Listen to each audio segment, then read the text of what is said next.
Thank you, Mr. Chair. It appears DOE's consideration of public interest is somewhat limited in part due to the declarations in statute that exports of LNG to countries we have a trade agreement with are consistent with the public interest. I want to explore the concept a bit more. Unlike metal, paper, cloth, or agricultural commodities, once natural gas is exported and used, that's it. The fossil reserves of it cannot be regenerated, and it cannot be reclaimed through recycling. So, if we could, Mr. Smith, how does DOE account for this in its determination of public interest? Well, the statute creates two different separate categories. There's a category for countries with which the United States have a free trade agreement. And there is a separate category for those countries with which the United States does not have a free trade agreement. So by statute, we don't have discretion over exports to those countries. So following the letter and the spirit of the law, those applications are approved without delay or modification or further consideration by the Department.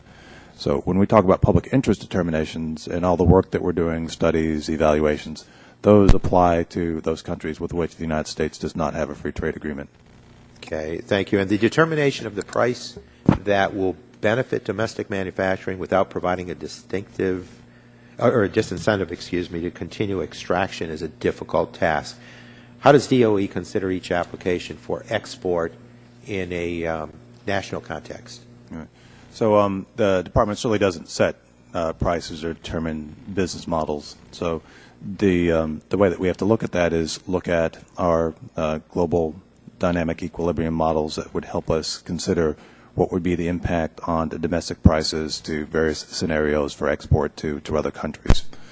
So these are studies, they're estimates, they're based on the best available data that we have in place, and that's the methodology that we use to try to estimate what might be the impact of approving applications.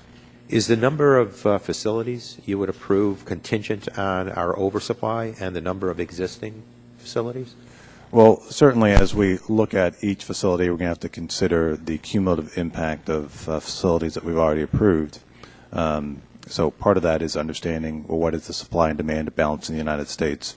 What do we think about the size of the resources that are available and our ability to ensure that we can prudently and safely develop those resources? So those are all things that go into the modeling and the consideration when we're making these public interest determinations.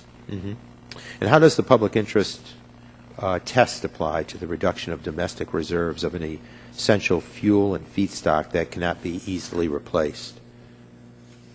I'm sorry, I'm not sure I understood the question. How does the Right. How does the public interest test apply right. To the reduction of domestic reserves of an essential fuel and feedstock that cannot be easily replaced? So we do believe that we've got a vast supply of natural gas in the United States, 100 years of supply, 800 trillion cubic feet of natural gas within the Marcellus Shale alone. So we think this is a large resource that will be attractive if we can produce it in a way that's safe and environmentally sustainable.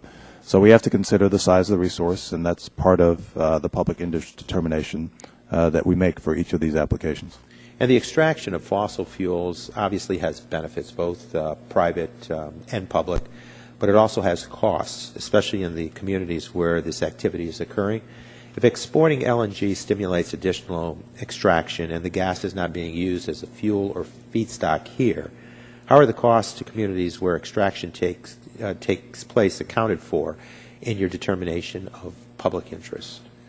Well, thanks for that question. And certainly we have a keen understanding and awareness that the most important factor in prudent development and effective use of the resource is to ensure that the people who live and work close to where the wells are being drilled are comfortable with the processes, that we've scientifically quantified the risks, and that we're demonstrating that the regulations are mitigating those risks.